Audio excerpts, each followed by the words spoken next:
বাংলাদেশ সচিবালয়ে গুঞ্জন শোনা যাচ্ছে ২০২৬-২৭ অর্থবছরে আংশিক বেতন কাঠামো বাস্তবায়ন হতে যাচ্ছে।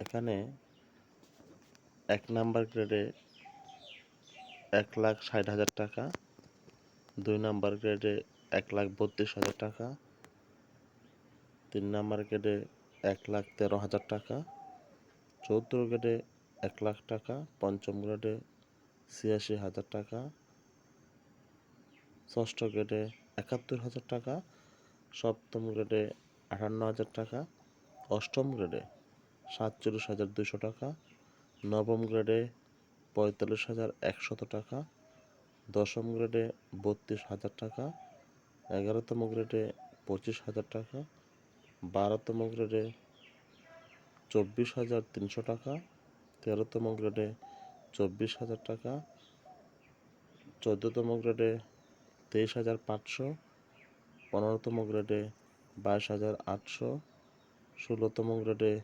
২১,৯০০, ১৭তম গ্রেডে ২১,৪০০, ১৮তম গ্রেডে ২১,০০০, ১৯তম গ্রেডে ২০,৫০০, ২০তম গ্রেডে মানে সর্বনিম্ন গ্রেডে ২০,০০০ টাকা। এখানে মূল বেসিক ধরে কার্যকর হওয়ার সম্ভাবনা সবচেয়ে বেশি।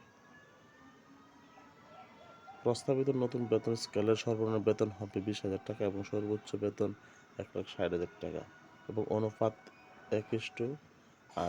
প্রথম বেতন কমিশন ১৯৭৩ সর্বনিম্ন সর্বোচ্চ বেতন অনুপাত যেখানে ছিল ১:১৫.৪, সেখানে পূর্ববর্তী অর্থাৎ সর্বশেষ বেতন কমিশন ২০২৫-১৫ তা ছিল ১:৯.৪। বর্তমান বেতন কমিশন ২০২৫ বিগত সময় থেকে অনেক কম অনুপাত অর্থাৎ ১:৮ সুপারিশ করছে, যা সর্বকালের মধ্যে সর্বনিম্ন।